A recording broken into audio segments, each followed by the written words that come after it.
Janneke, picture this. It's bedtime and you're narrating project prep to a group of eager kids. What's the most captivating part of the story that keeps them wide-eyed, open, and dreaming of tech adventures? Well, I think the most powerful from the book is that it's a role model they can relate to, and that's also the reason that I wanted to create it, because what for me is a role model for young girls is just an old person. So I wanted to create a role model they could relate to, and that's what engages them.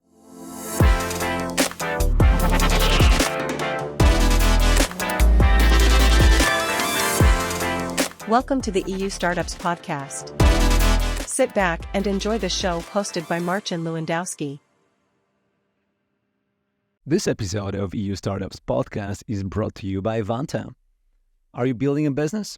Achieving compliance with frameworks like ISO 27001 and SOC 2 can help you win bigger deals, enter new markets, and deepen trust with customers. But this can also cost you real time and money. Vanta automates up to 90% of the work for the most in-demand frameworks, helping businesses get compliant quickly.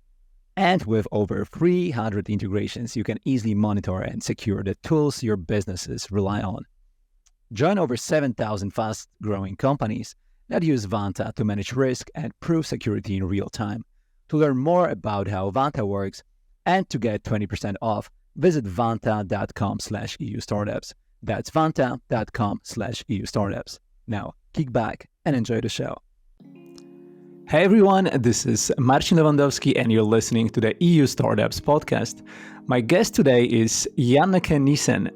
Janneke is a serial entrepreneur, angel investor, board member, and mentor for startups, and co-founder of CapitalT, a VC fund that invests in technology companies using proprietary technology to evaluate entrepreneurial teams. Janneke has started and exited 2 international tech companies. She is a co-initiator of InspiringFifty, an initiative that aims to increase diversity in tech by making female role models more visible. As part of the InspiringFifty initiative, Janneke has published The New Girl Code and Project Prep, a novel for young girls, with the goal of the project to encourage young girls, inspiring them to pursue a career in technology. Janneke was named EY Entrepreneur of the Year in 2014, most innovative leader in 2016, one of the 10 most prominent angel investors in 2018, and Harper's Bazaar Woman of the Year in 2019. And the list goes on. Everyone, please give it up for the one and only Janneke Niessen. Janneke, it's such a pleasure to have you on the show. Thank you for taking the time. Welcome. Well, thanks for having me. I was very much looking forward to this podcast. Awesome. Janneke, so let's kick things off. Every entrepreneur has some kind of a start button. What motivated you to push yours?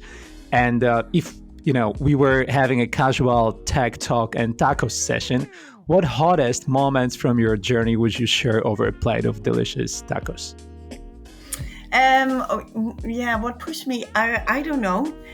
From very young age, my dream was always to start my own company. I thought it was magical to build something from scratch and to be the boss of that and to create something what other people wanted. So I don't know where that comes from. It has always been a part of me. And in terms of hot stories, I mean, there's so many. If you're an entrepreneur... The ones you can share, right? Yeah. Well, I think I can share most of them, just not name too many names. But no, there's so many like crazy things you experience as an entrepreneur. I think everybody can agree to that. But a really crazy moment fairly early in my career was when we were meeting up with a partner. And they invited us for drinks after the meetings. And then we went to a very fancy hotel lobby and some employees of them joined. And then apparently the CEO was annoyed by one person, so he got fired on the spot. And when more drinks involved, we were invited to a hotel room, and we were like, okay, let's leave now. So that turned out to be like a really crazy evening, which we thought was just having a nice evening with good business partners for our fund. And we were speaking to somebody who has invested in a lot of venture capital funds. So he is known with the asset class, and he likes the risk profile. He listened to our story and then said, yeah, I'm really sorry. I can't invest because I'm a real man. And a real men like numbers and women don't. So we were like, okay, yeah, what can you say? So it's, well, I would say so I could share crazy stories for hours, I would say. Yeah, there's so many. I can see that. Janneke, so having started and exited two international tech companies, then you transitioned from being a founder to fueling the dreams of others through CapitalT. Yeah. How has your journey as an entrepreneur influenced your approach as an investor? I would say a lot, because I've been there. I know what it's like, and I know that even when from the outside things look very great, that often is not the case. When you're an entrepreneur, every day is firefighting. You never have enough money, never have enough people. It's always things go wrong. And so I really try to keep that in mind when we speak to entrepreneurs. Always ask how they are doing, because it is very tough. There's a lot of pressure on you, and the well-being from the entrepreneur is very important for us. We also try to be realistic towards our expectations, because I've had discussions with investors that said like, yeah, but if we change this and this cell in the Excel sheets, everything looks much better. And I'm like, yeah, but the reality doesn't change because we change an Excel sheet. So I think it's these kind of things, the fact that you've gone through it, you've had the really hard moments, you've had also the good times, I think are really helpful in our interactions with founders. And also, I don't think we overestimate our own contributions we can have.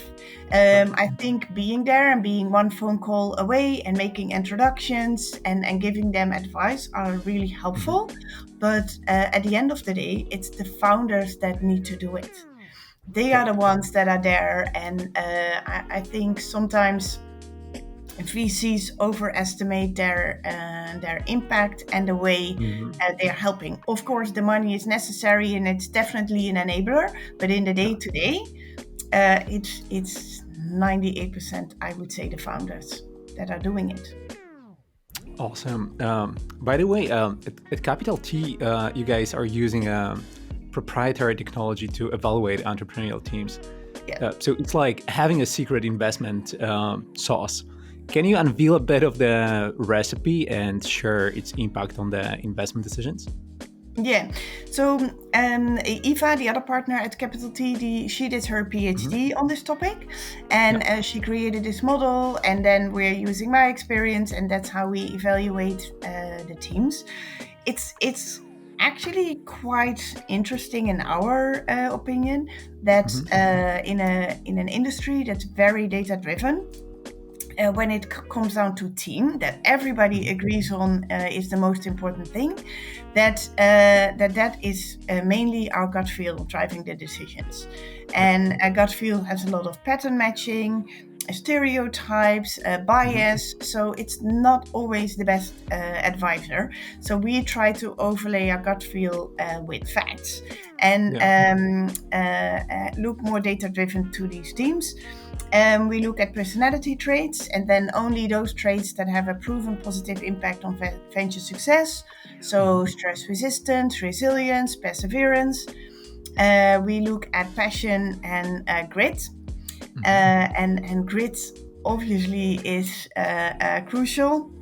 for any entrepreneur, but also passion, because that's also a big driver for your resilience and perseverance. Then we look at human capital skills, the more hard skills. So is there startup experience in the team, failure experience, industry experience, those kind of things. And then the team dynamics. So is that the right team cohesion? Is there a shared vision? All these kind of things that is that psychological safety within the team? The things that are really crucial for a well-functioning team, especially since 60% of founders of companies that fail due to issues with the team. Right. I love it. That's such, like, everyone should be approaching things like that, right? Yeah, and so It's like, it sounds like so natural and so like logic. Yeah, and how we use it is obviously when there's a lot of red flags, then we don't invest, and that happens sometimes.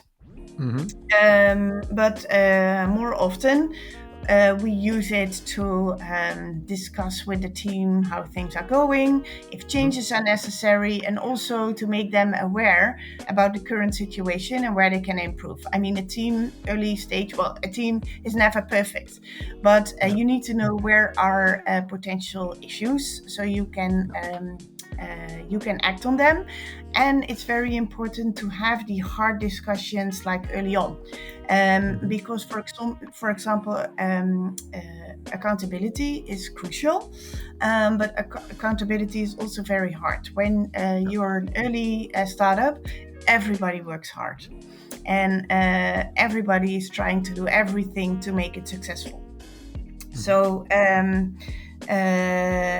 it's difficult to tell to others when they didn't do what they were telling they would do.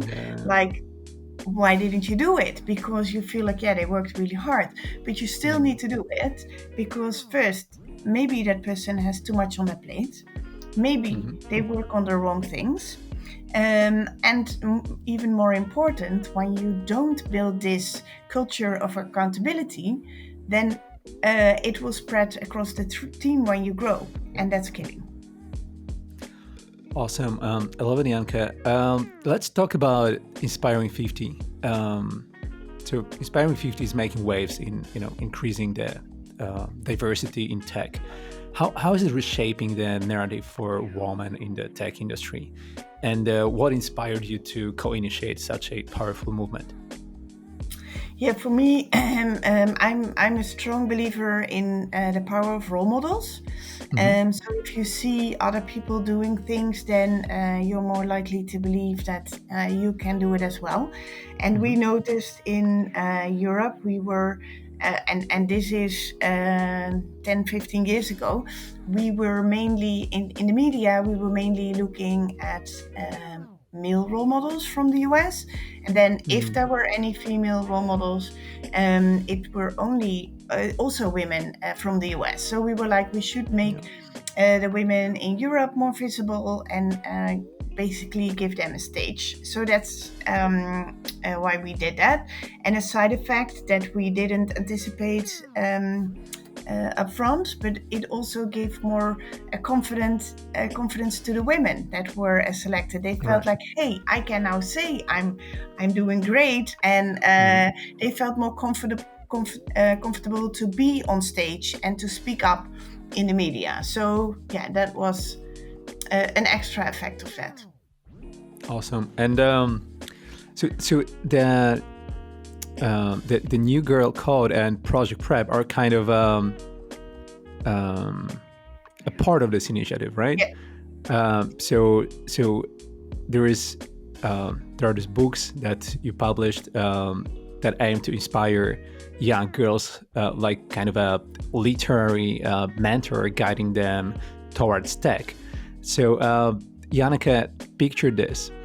It's bedtime and you're narrating Project Prep to a group of eager kids. What's the most captivating part of the story that keeps them wide-eyed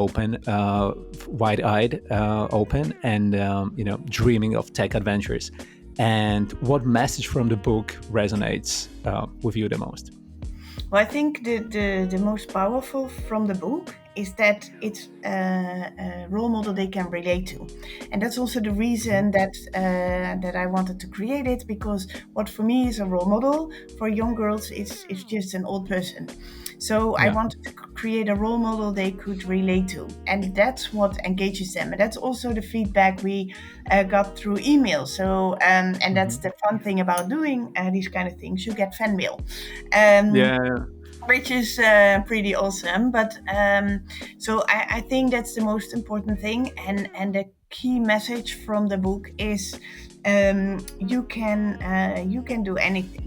And what we see in tech very often, that girls feel like, oh, it's not for me, I can't do it, but they can. Yeah. There's no reason they can't. And tech has a bad image often, specifically towards younger girls, and that's what we really wanted to change with that. So Amazing. I love it, like especially having a young daughter, 3-year-old daughter. I can wait to read it to her and actually also like kind of empower her through that.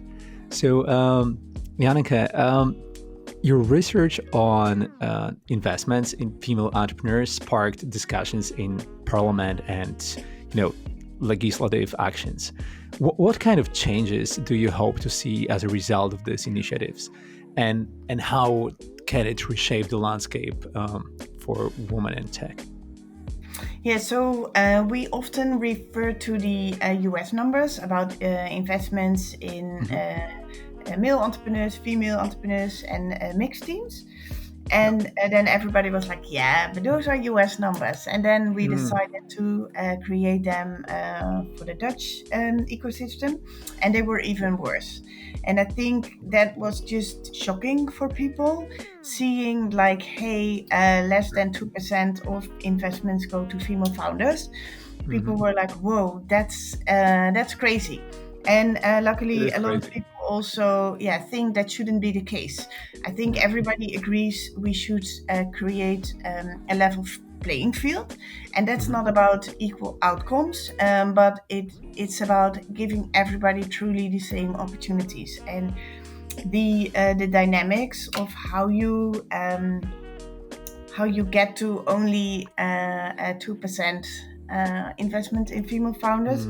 I think there was a lot of discussion about that and how to change it. And quite a few VC funds in the Netherlands felt a partial responsibility to create a better ecosystem and a more equal ecosystem with a true level playing field. And that comes down to hiring within their own teams, the way they approach founders, the way they get that deal flow in.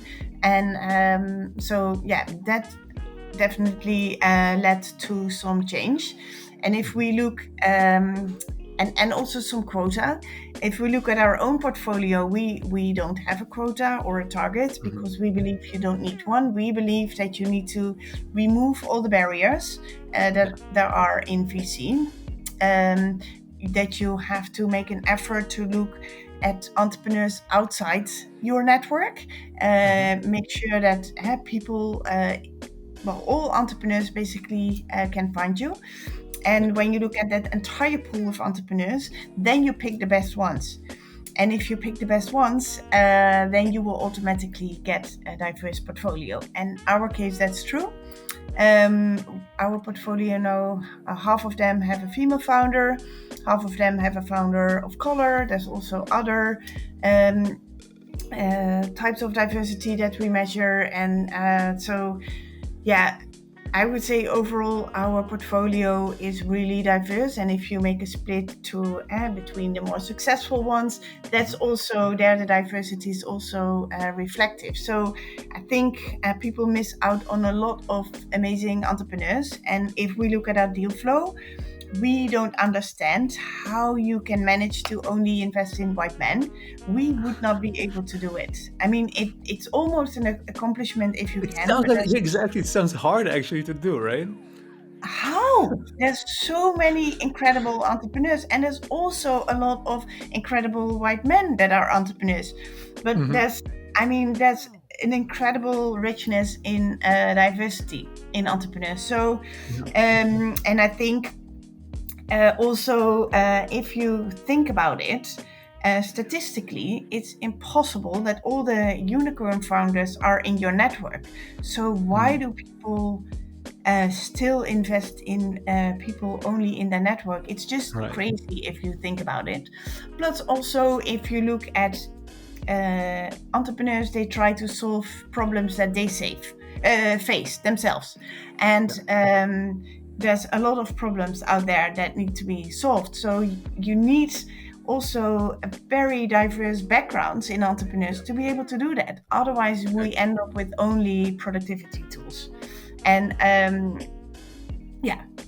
so many reasons to do it. But I think specifically from a VC perspective, if you want the best portfolio, I mean, you have to do it. It has to be diverse. 100%. Janneke, I love it. Very inspiring. And again, like very natural and very like logic. Like, how is it the opposite, or how do we even have to like change it or fight for it? It's crazy in and of itself. So, Janneke, being named Harper's Bazaar Woman of the Year is, among other awards, a recognition of your amazing impact and achievements. Again, what message would you like it to send to, aspiring female entrepreneurs? Well, I think everybody needs role models, and everybody can be a role model. And the first time that somebody told me like, "Oh, you're my role model," I was like, "Are you crazy? I'm just doing what I do." And I felt a little bit uncomfortable. And then later I was like, "Okay, don't be stupid. If this is what you can do for other people, then just embrace it." But I think everybody can have that role, smaller, bigger, because you will have kids and young women in your surroundings, and that's just a lot you can do. And I think even if you can inspire one person, that's already amazing. Janneke, you're talking so much about role models, and I love it. Can you tell us who has been, or like I don't know, probably there are many, or maybe not, who has been your role model that you, like a person you looked up to? I think indeed there are many. There's quite a few people that I admire. One of our investors, who is an amazing entrepreneur herself, Corinne Vicreus, she's one of the founders of TomTom. And if you look at TomTom as a company, they've reinvented themselves so many times, and they are still super relevant. And I think people underestimate how difficult that is. If you look at companies today, they already think it's difficult to pivot once, and they have done it multiple times. So I think that's really incredible.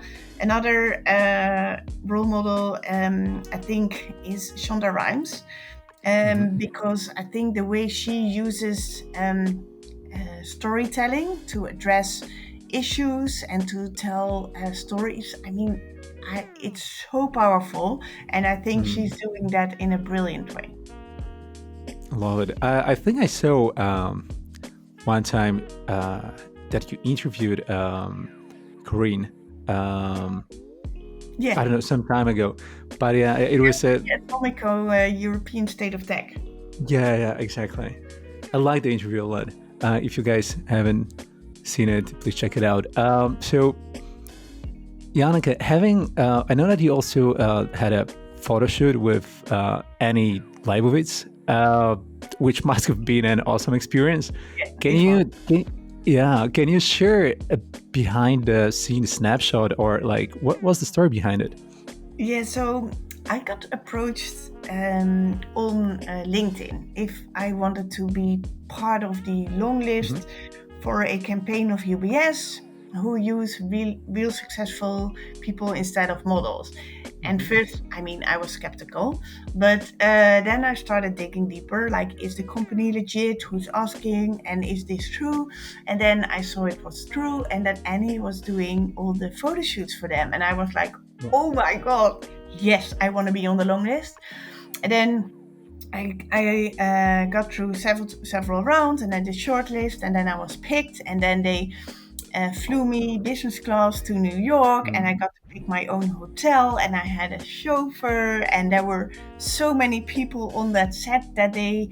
People for the clothes. I had like 3 people for my hair, 2 for my makeup. I mean, it was just, yeah, it was for one day. It was like amazing, and everybody is telling you're so great, you're awesome, and I would get very tired of that after a while. But for one day, it was like really an incredible experience. And Annie is so nice and such a real professional. And I had the best day. It was awesome. And the picture is still here in my room. I'm looking at it now, and Annie's signatures on it. So yeah. Amazing. And then funny story to add, because that became part of a campaign in magazines, but also billboards on airports. So if anybody that ever travels to a London City airport, you have this escalator next to a big pole where there's always these advertising, and I was on there. So I wanted to make a picture with myself and that thing, and then the security guards came to me, were like, "Oh, you're not allowed to take pictures," and I was like, "Yeah, but that's me," and they were like, "Oh, that's great, we take the pictures." And so yeah, amazing. Nice. That sounds amazing. Janneke, let's switch gears since we're already in this kind of fun mode. Let's switch gears to a bit of fun with a quick fire round to get to know you even better. So I'm going to ask you a quick question, and you just have to give me a quick answer to that, if that sounds good. So the question will be like, what's your fast favorite? What's your favorite tech gadget? My phone. Favorite food? Italian. Favorite place? New York. Favorite book? Favorite book? Whew. Oh, what's the one of Shonda Rhimes called? I'm obviously blanking. I'm looking at my bookcase now. Oh, there's one of Shonda Rhimes. That's great. People should look it up and read it. We'll find it. Which one is it, and add it. Go to karaoke song. Yeah, I don't do karaoke, and it's better for everybody. I'm a horrible singer. Okay, so favorite song? Flowers. Nice. TV series? Friends. Awesome. And maybe the most unusual item on your office desk right now? Oh, my office desk is very boring. There's nothing unusual. It's all very much focused on work stuff. Sorry, very boring. I have nothing unusual. Sounds awesome, Janneke. Thanks so much for having this fun, quick round with me. So maybe to kind of end it off, let's raise a virtual toast to the future. And what's the next, trail you aim to blaze in the tech world? And any exciting new projects or initiatives that you've got going on? Yeah, so obviously I want to make CapitalT the most successful pre-seed fund in Europe. But then a new thing I'm working on, because I have noticed the power of storytelling through publishing the book. And my next dream that I'm working on is creating a streaming TV series. So I'm working on that. And my success KPI for that is an Emmy nomination. So this is amazing. That's my plan. And what can you tell us a bit more? Like what the series will be about? Well, it's very much in progress, but it's focused on a slightly older audience as compared to the book. So more like 2030, to inspire people to choose a career in tech and entrepreneurship, and not focused just on women and people of color, but with them in mind. And but I don't want to share too much because I don't want to jinx it. But if you see me on the Emmy red carpet in the next years, then you know it worked out. I love it. I love it, Janneke. Thank you so much. It's been such a pleasure to have you on the show. I enjoyed it a lot. Good luck with all the projects that you've got going on, and I'm really looking forward to see this TV series executed. And I wish you from the bottom of my heart to get this Emmy nominations for that. Janneke, yes. Thank you so much. All the best, and I hope to talk to you soon. Thank you, likewise.